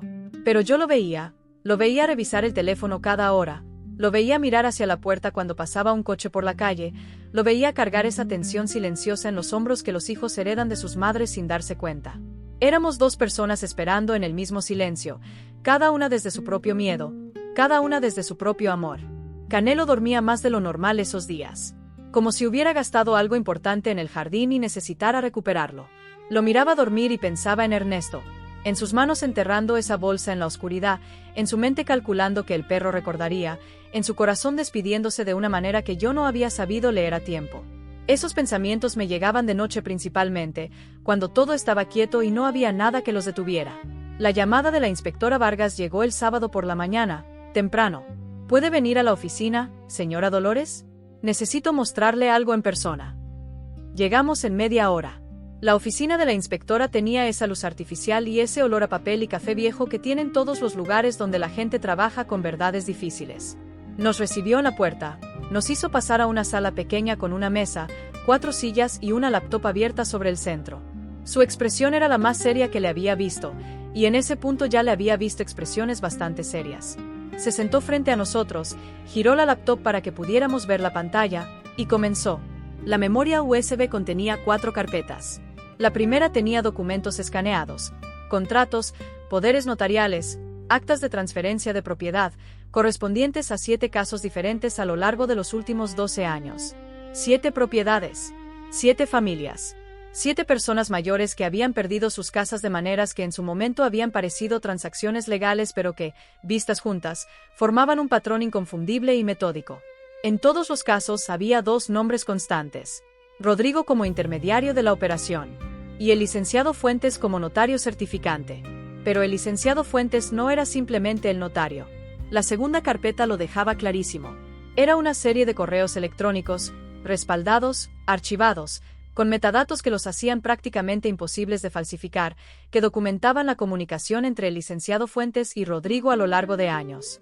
Y en esos correos el licenciado Fuentes no era un colaborador ni un cómplice ocasional. Era el director, el que identificaba las propiedades objetivo, el que evaluaba la vulnerabilidad legal de los propietarios, el que diseñaba la estrategia de acercamiento, el que establecía los tiempos, los montos, los pasos a seguir. Rodrigo era el ejecutor. El licenciado Fuentes era el cerebro. Y el licenciado Fuentes conocía a mi familia desde antes de que Rodrigo se casara con Elena. Lo había conocido a él primero. Había sido su mentor universitario, su padrino profesional, el hombre que lo había introducido al mundo de los bienes raíces y que lo había moldeado, con paciencia y precisión, para convertirlo exactamente en lo que necesitaba. Rodrigo no había encontrado a Elena por casualidad en una reunión social. Rodrigo había conocido a Elena porque el licenciado Fuentes le había dicho que la conociera. Eso lo decía un correo de hace 9 años, con una frialdad que me revolvió el estómago. El objetivo tiene una hija soltera. Acércate. Es la manera más limpia de entrar. Me tomó un momento procesar lo que eso significaba. Que Elena no había sido simplemente cómplice de su esposo. Elena había sido, desde el principio, el instrumento de acceso. Usada primero, corrompida después. No sé cuándo exactamente Elena había pasado de ser una pieza en el tablero a ser una jugadora consciente, si es que alguna vez había sido solo una pieza. Esa pregunta me atormentó entonces y me sigue atormentando ahora, porque la respuesta cambia quién es mi hija de una manera que no termino de digerir. La tercera carpeta era la que conectaba todo con Ernesto. Eran registros. No documentos oficiales sino notas internas, el tipo de notas que alguien hace para sí mismo cuando lleva la contabilidad de algo que no puede poner en ningún papel oficial. Fechas, montos, descripciones de acciones tomadas. Y en una página, con la misma frialdad clínica de todo lo demás, una entrada que decía simplemente: problema resuelto. Proceso de transferencia puede continuar. Ernesto Mendoza. Mi esposo. Mi marido de 36 años, que había muerto de un infarto silencioso en su propia cama y cuya muerte había sido certificada sin mayor cuestionamiento porque los infartos son comunes y los hombres mayores mueren y nadie tiene razón para buscar lo que no parece que haya que buscar. Marcos puso la mano sobre la mesa y la apretó en un puño. Yo me quedé mirando esa pantalla sin moverme, leyendo esa línea una y otra vez, dejando que sus palabras atravesaran todas las capas de negación y dolor que había acumulado en 5 años de duelo limpio y ordenado. Problema resuelto. Ernesto no había muerto de un infarto. O al menos, y esto era lo que la inspectora Vargas me explicó con toda la precisión y la delicadeza que la situación requería, había suficiente evidencia para sospechar que su muerte no había sido natural y para que la justicia tuviera la obligación de investigarlo. Ciertas sustancias, me explicó, pueden inducir síntomas cardíacos. Ciertas dosis, administradas gradualmente, pueden matar sin dejar las huellas obvias que una autopsia rutinaria busca. Una autopsia rutinaria que en su momento había concluido infarto masivo y había cerrado el expediente en menos de una semana. Recordé el último mes de vida de Ernesto. El cansancio. Los mareos. Los dolores que el médico atribuía al estrés. Recordé haberlo visto una tarde sentado en el jardín con una expresión ausente que me había preocupado y que él había quitado importancia diciendo que solo estaba cansado. Recordé la última noche, su respiración tranquila, su expresión serena, la manera en que no despertó. Y recordé algo más. Algo que en su momento había pasado por alto completamente. Unas semanas antes de su muerte, Rodrigo había venido a cenar solo. Elena estaba de viaje por trabajo. Había sido una visita cordial y ordinaria. Rodrigo había ayudado a recoger la mesa, había estado un rato en la cocina mientras yo preparaba el postre. Ernesto había tomado el café que Rodrigo le había servido. Solo ese café. Ninguna otra cosa esa noche. No lo dije en voz alta en ese momento. Lo guardé porque todavía no estaba segura, porque era una conclusión enorme para sacarla de un recuerdo de 5 años atrás, porque mi mente se resistía a armar ese rompecabezas particular hasta tener más certeza. Pero lo guardé, y cuando llegara el momento, lo diría. Yo me enteré del arresto del médico Cisneros por la tarde y me quedé en silencio un largo momento. Era la confirmación de lo que había empezado a sospechar desde aquella noche en que recordé el café que Rodrigo le había servido a Ernesto semanas antes de que empezara a sentirse mal. No era una confirmación judicial todavía, Eso vendría después, con la exhumación y los análisis, pero era suficiente para que algo dentro de mí que llevaba 5 años sin poder nombrarse encontrara por fin su nombre. A mi esposo lo habían matado. Y yo lo había sabido, en algún lugar muy hondo que la mente racional no controla, desde aquella mañana en que lo encontré con esa expresión demasiado serena. Lo había sabido y lo había enterrado junto con él porque no tener respuestas era más soportable que tener las respuestas equivocadas. Pero Ernesto había sabido también. Y había hecho lo que pudo con lo que tenía. Y Canelo había hecho el resto. Marcos estuvo a mi lado todo el día. No habló mucho. Ninguno de los dos habló mucho.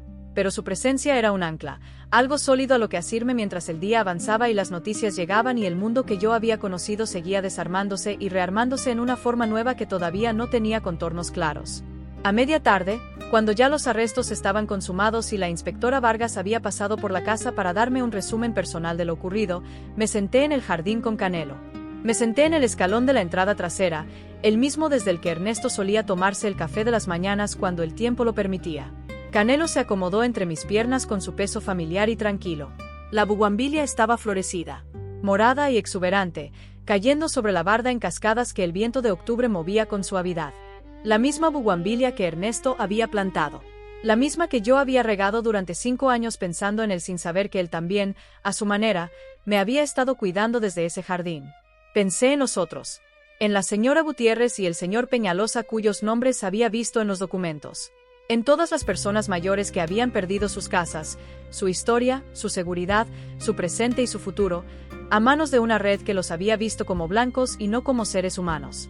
Pensé en que mi caso había tenido un perro que escarbó en el momento preciso en el lugar preciso. La mayoría de esas personas no habían tenido esa suerte. Eso me puso una responsabilidad en los hombros que sentí física y claramente, la responsabilidad de que todo lo que había encontrado, todo lo que Ernesto había guardado, todo lo que Gabriela había arriesgado al hablar, todo lo que la inspectora Vargas había trabajado, no quedara solo en los 5 arrestos de esa mañana, sino que se convirtiera en algo más amplio, en justicia para todos los que no habían podido defenderlo. Y entonces sucedió algo que no esperaba. Mi teléfono sonó. Era un número que no reconocí. Lo contesté con cautela. Era Elena. La llamaba desde el teléfono de su abogado, con permiso para una llamada breve. Su voz era irreconocible, no de timbre sino de textura, de todo lo que normalmente la llenaba. Era una voz vaciada, plana, con el peso de alguien que ha llegado al fondo de algo y que sabe que el camino de regreso va a ser muy largo si es que existe. Mamá, dijo. No dijo más. Solo eso. Mi nombre en su boca de la manera en que siempre me lo había dicho, con esa sílaba final que solo ella pronunciaba exactamente así. Hubo un silencio largo entre las dos. Un silencio que contenía 30 y tantos años de historia, de comidas y cumpleaños y abrazos y secretos compartidos y el momento en que aprendió a caminar y la tarde en que se graduó y todas las versiones de ella que yo había amado y que amaba todavía, de esa manera rota e incondicional que tienen las madres de amar incluso cuando el amor duele. Te escucho, Elena, dije finalmente. Ella lloró. No habló, lloró. Y yo escuché ese llanto sin decir nada, sin consolarlo pero sin cortarlo tampoco, dejando que existiera porque era lo único honesto que había pasado entre nosotras en mucho tiempo. Cuando colgué, Marcos me miró desde la puerta del jardín. ¿Qué dijo? Nada, respondí. Y fue suficiente. Esa noche la inspectora Vargas me confirmó que el juez había aprobado también la orden de exhumación para el caso de Ernesto. Que los análisis toxicológicos tomarían varias semanas. Que el proceso judicial iba a ser largo y que habría momentos difíciles. Que necesitaba un abogado de confianza, no el del licenciado Fuentes, evidentemente, para proteger mis intereses durante el proceso. Me dio el nombre de una abogada. Una mujer, me dijo, con 20 años de experiencia en casos de fraude patrimonial y con una reputación de no doblegarse ante nada ni nadie. La llamé esa misma noche. Nos reuniríamos al día siguiente. Antes de apagar la luz, me quedé sentada en el borde de la cama con Canelo a mi lado, pasando los dedos por su pelo con esa cadencia lenta que a los dos nos tranquilizaba. Lo miré. Él me miró con esos ojos cafés y sin fondo que cargaban algo que se parecía tanto a la comprensión que era imposible no creerlo. Lo hicimos, le dije en voz baja. Canelo apoyó la cabeza en mi rodilla. Y yo apagué la luz. Han pasado 16 meses desde aquella mañana de octubre en que un perro color canela se plantó frente a mi puerta y no me dejó salir. 16 meses que han sido, al mismo tiempo, los más difíciles y los más clarificadores de mi vida. Los más dolorosos y los más honestos. Los que más me han costado y los que más me han dado, no en el sentido de las cosas materiales, aunque eso también se resolvió, sino en el sentido profundo de lo que uno descubre sobre sí mismo cuando la vida le quita todos los adornos y lo deja frente al espejo sin nada que lo distraiga de lo que realmente es. Voy a contarte cómo terminó cada hilo. No porque la justicia sea el punto final de esta historia, no lo es, sino porque te mereces saberlo. Porque acompañaste cada parte del camino y porque creo que la justicia, cuando llega, debe nombrarse en voz alta. No por venganza, por registro, para que no se olvide. El licenciado Fuentes fue condenado a 12 años de prisión. El juicio duró 9 meses y fue, según me dijo mi abogada, uno de los casos de fraude patrimonial más documentados que había visto en su carrera.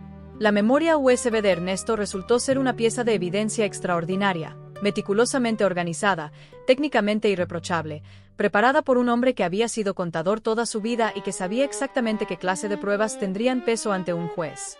Ernesto había muerto sabiendo que quizás nadie encontraría esa bolsa nunca. Había hecho el trabajo de todos modos. Eso me dice todo lo que necesito saber sobre quién fue. En el momento de la sentencia, el licenciado Fuentes me miró desde el banquillo. Yo lo sostuve la mirada. No con odio. El odio es un lujo que no me podía permitir y que además no sentía.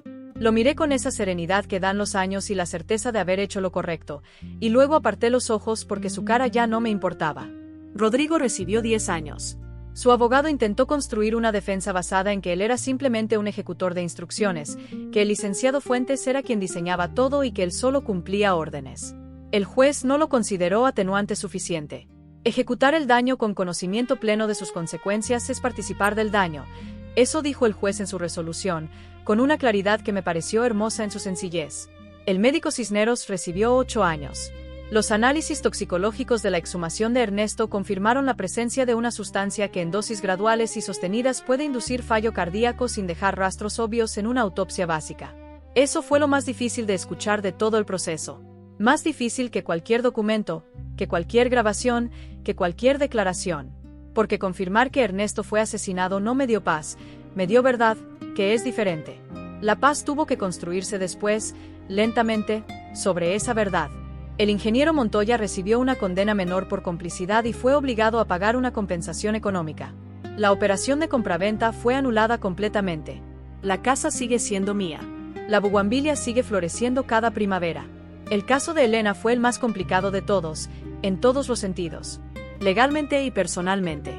Su abogado argumentó, y el juez lo consideró parcialmente, que Elena había sido inicialmente una víctima de manipulación, que Rodrigo la había involucrado gradualmente en el plan desde una posición de dependencia emocional y económica. Hubo evidencia que lo respaldaba y evidencia que lo contradecía. El juicio fue largo y difícil y yo lo seguí desde afuera, desde esa distancia que uno necesita cuando el proceso judicial involucra a alguien a quien ama y a quien no puede dejar de amar aunque intente a veces convencerse de que sería más fácil. Elena recibió una condena condicional, 3 años de libertad vigilada, servicio comunitario y la obligación de someterse a proceso terapéutico. No fue a la cárcel. Yo no sé si eso es justo en el sentido absoluto de la palabra. Sé que es lo que el juez determinó con la evidencia que tenía. Y sé que hay una parte de mí, la parte que es madre antes que nada, que sintió algo parecido al alivio cuando lo escuché. Nos hemos visto 2 veces desde entonces. La primera fue incómoda y silenciosa, llena de palabras a medias y miradas que no sabían dónde posarse. La segunda fue un poco menos incómoda. No sé qué va a ser la tercera. No sé si vamos a poder reconstruir algo o si lo que se rompió entre nosotras es de esas cosas que no tienen reparación completa sino solo adaptación, aprender a vivir con la grieta, a caminar alrededor de ella sin fingir que no existe. Lo que sí sé es que mis nietos, los hijos de Elena, que tienen 9 y 11 años y que no tienen ninguna culpa de nada, vienen a verme los sábados. Comen en mi mesa, juegan en mi jardín. Y Canelo los recibe con esa alegría sin reservas que tienen los perros, que no guardan rencores ni cargan historias ajenas, que simplemente aman a quien está frente a ellos en el momento presente. Marco se quedó en el pueblo 3 meses después de los arrestos. Luego volvió al norte, a su trabajo, a su vida. Pero llama todos los domingos sin falta, igual que antes, con esa fidelidad tranquila que siempre ha tenido. A veces viene a visitarme. Cuando viene, cocinamos juntos y nos sentamos en el jardín con Canelo y hablamos de Ernesto sin que duela tanto como antes, o más bien, duele de una manera diferente, una manera que ya no paraliza sino que acompaña. El caso tuvo repercusiones más allá de los 5 arrestos de esa mañana de octubre. La documentación de Ernesto, esos 12 años de operaciones fraudulentas, esas 7 familias afectadas, Fue presentada ante el tribunal y derivó en una investigación más amplia que terminó por compensar parcialmente a varias de esas familias y por generar cambios en los protocolos notariales de la región. No sé si esos cambios son suficientes. Sospecho que no, pero son algo. Y a veces algo es lo máximo que podemos conseguir y tiene que ser suficiente. Gabriela, la asistente que me llamó aquella noche desde el teléfono de Elena con la voz de alguien que había decidido hacer lo correcto aunque le costara, encontró otro trabajo. Antes de que lo encontrara, yo me aseguré de que tuviera lo que necesitara para sostenerse.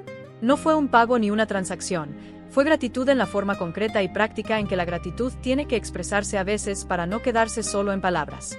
Doña Esperanza sigue regando sus macetas cada mañana. La saludo desde la banqueta cuando salgo a caminar con Canelo y ella me devuelve el saludo con esa sonrisa blanca y viva que tiene, y a veces me dice que Ernesto estaría orgulloso. Yo le digo que sí, y lo creo. Ahora quiero hablarte de Canelo. No de lo que hizo, eso ya lo sabes. Quiero hablarte de lo que me enseñó. Porque esa es, en el fondo, la verdadera razón por la que te estoy contando esta historia.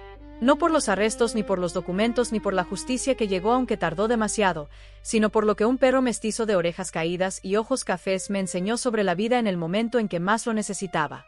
Canelo me enseñó que el amor verdadero no negocia, no calcula, no tiene precio de mercado ni valor de tasación. No se pregunta qué hay del otro lado antes de dar. Se planta frente a la puerta y no se mueve, aunque no sepa exactamente qué es lo que está protegiendo, aunque no tenga palabras para explicarlo, aunque nadie le haya pedido que lo hiciera. Simplemente lo hace porque es lo que es. Me enseñó que a veces las señales más importantes de la vida no vienen en el idioma que esperamos. Que hay que estar dispuesta a escuchar con los ojos, con el cuerpo, con esa parte de la intuición que la mente racional tiende a callar por considerarla poco confiable. Canelo no me dijo con palabras que no saliera. Me lo dijo con todo lo demás. Y yo, esa mañana, por alguna razón que todavía no comprendo del todo, decidí escucharlo. Me enseñó que la lealtad no es un concepto abstracto sino una práctica concreta y diaria. Es aparecer. Es quedarse. Es poner la cabeza en el regazo de alguien que está sufriendo sin pedirle que explique ni que mejore ni que sea diferente a lo que es en ese momento. Y me enseñó, quizás esto es lo más importante, que la vida tiene una manera de enviarnos exactamente lo que necesitamos en el momento en que más lo necesitamos, aunque no siempre en la forma que esperaríamos. Ernesto no podía quedarse, pero mandó a Canelo. O quizás Canelo simplemente llegó y Ernesto supo reconocer en ese perro flaco y asustado de la banqueta lo que yo iba a necesitar más adelante. No lo sé. Hay cosas que prefiero no entender completamente porque el misterio les da un tipo de belleza que la explicación destruiría. Hoy vivo diferente. Con menos personas alrededor, pero con más certeza de cuáles son las verdaderas. Con menos conversaciones, pero con más honestidad en las que tengo. Con menos ilusiones sobre la bondad automática de quienes nos rodean, pero también con menos miedo, porque el miedo y la ingenuidad a veces se parecen más de lo que quisiéramos admitir, y perder una también significa perder algo del otro. Tengo 63 años. La bugambilia va a florecer de nuevo en primavera. Mis nietos vienen los sábados. Marcos llama los domingos. La casa sigue siendo mía, no porque la haya ganado en un juicio, sino porque siempre lo fue y porque hay personas que intentaron quitármela y no pudieron. Y Canelo duerme a mis pies cada noche, con esa respiración tranquila y constante que es el sonido más reconfortante que conozco en el mundo. A veces lo miro dormir y pienso en todo lo que cargó sin saberlo, todo lo que guardó sin entenderlo, todo lo que hizo sin pedirle nada a cambio. Y siento una ternura tan grande que no me cabe en el pecho. Le acaricio las orejas. Él mueve la cola dormido. Y yo pienso que si hay justicia en este mundo, y creo que la hay, aunque llegue tarde y cueste sangre encontrarla, no viene solo de los jueces ni de los documentos ni de las esposas en las muñecas de los culpables. Viene también de los momentos pequeños e indestructibles. De una bugambilia que florece, de un hijo que llama, de una nieta que corre en el jardín sin saber el precio que costó mantenerlo, y de un perro que una mañana de octubre decidió que yo no podía salir, porque afuera me esperaba la muerte, y adentro, todavía, me esperaba la vida. Si esta historia llegó a tu corazón, es porque en algún lugar de ella te reconociste. Quizás en la soledad, quizás en la traición, quizás en ese momento en que la vida te quitó algo que creías seguro y tuviste que encontrar, en el lugar más inesperado, la fuerza para seguir. Todos tenemos un Canelo en nuestra vida, alguien, o algo, que se planta frente a nuestra puerta en el momento preciso, que nos detiene cuando vamos hacia el peligro sin saberlo, que guarda nuestras pruebas más importantes en el lugar donde nadie más pensaría buscar. La pregunta no es si ese Canelo existe. La pregunta es si estamos dispuestos a escucharlo. Dolores escuchó. Y por eso está aquí para contarlo. ¿Alguna vez un animal, una persona o una situación inesperada te salvó de algo sin que lo supieras en ese momento? Cuéntanos en los comentarios, tu historia puede ser exactamente lo que alguien más necesita leer hoy. Y si conoces a alguien que esté pasando por una traición o una injusticia, comparte este video con esa persona. A veces la mejor manera de acompañar a alguien es recordarle que no estás solo. No olvides suscribirte y activar la campanita para no perderte las próximas historias. Aquí en Aprendiendo de la Vida, cada historia es real en lo que más importa, en el corazón.